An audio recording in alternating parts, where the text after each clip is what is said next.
And for years, he's been making this lectures, and people have kind of given him attention. And it's predominantly come from two groups. One is the staunch Christian fundamentalists who want to eradicate Islam. They want to eradicate any teachings of the Quran. And they think by chiseling away at these foundational aspects of the belief that they can steer people away from it by instilling doubt into their hearts. And the second group is these Muslim sects who believe that Hajj was abolished after the Prophet, and therefore they have no dog in the fight, and they think that, hey, it's Petra, it's Mecca, it doesn't matter. And these are the two groups that have been predominantly connecting with this argumentation. And his claims comes predominantly from two sources. The first one is a number of these hadith that claim that the sacred city where the Kaaba was located, according to the hadith, was thriving in agriculture. It had trees and fruits and streams and valleys and grass. Okay, so somebody said, you stated that Becca is another name for Mecca. This claim alone is faulty. If we trust that every word, letter of the Quran is accurate and divine, of the Quran, is accurate and divine, and no mistakes have been made, then Mecca and Becca are two distinct words, according to you only. So there is actually a reply to that.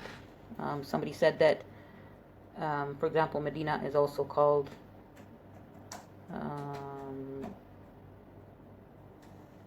Medina has another name. I can't remember what it is, but it does.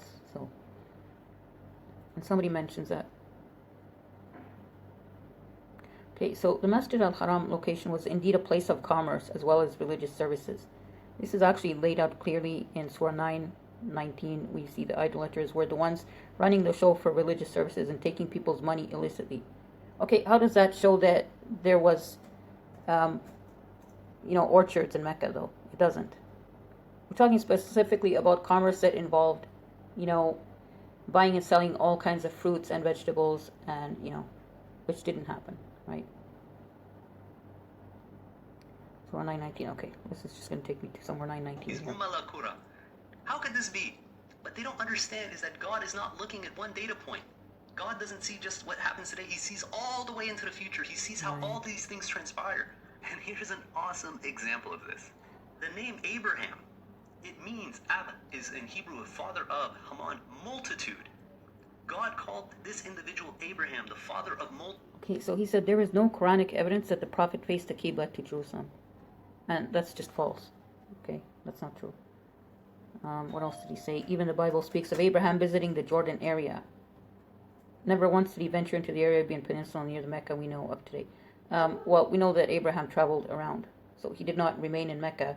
Obviously, in the story that we know, he left his family there and went back to, he used to travel Iraq, Egypt, or, Syria, Palestine, what have you, right? Is Mecca located below a valley and has running water? Mecca is in the valley. Basically, it's surrounded by mountains, I would say. Okay. No, Mecca, according to the 7th century sources, was located in a valley which was uncultivated, right?